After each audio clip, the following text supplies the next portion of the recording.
তো আজকে সন্ধ্যাবেলা নাইসার পাপার সাথে একটু টাইম স্পেন্ড করার জন্য বাইরে চলে গেলাম। নাইসার পাপা এখানে বসে আছে। হ্যালো এভরিওয়ান, আসসালামু আলাইকুম। আজকে সন্ধ্যাবেলা আমরা একটু পার্টি করতে যাচ্ছি, ছোটোখাটো মানে ফুচকা এসব পার্টি। আর তেল শেষ হয়ে গেছে তাই আমরা তেল টুক করে ভরে নিলাম। তারপরে নাইসার পাপা স্পিড দিয়ে গাড়ি চালালো, কারণ নাইসার পাপার খুব খেতে মন যাচ্ছিলো ফুচকা, আইসক্রিম, চানা। তো টক করে আমরা সেই গন্তব্যস্থলে পৌঁছে গেলাম। এসে দেখছি ফুচকা সব ভিড় হয়ে আছে, চানা খেয়ে নিলাম, ফুচকা খেয়ে নিলাম। তারপরে নাইসার পাপা শখ গেল চলো একটু আইসক্রিম খেয়ে নিই, কারণ বাইরে চলে যাবে নাইসার পাপা। আমি যখন ভিডিওটা ছাড়ছি নাইসার পাপা এতক্ষণ বাইরে চলে গেছে দুবাই।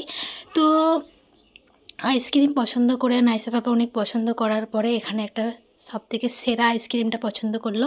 তো আমরা খেলাম, খেয়ে অনেক মজা করলাম, আবার নিজের বাড়ির উদ্দেশ্যে রওনা দিচ্ছি।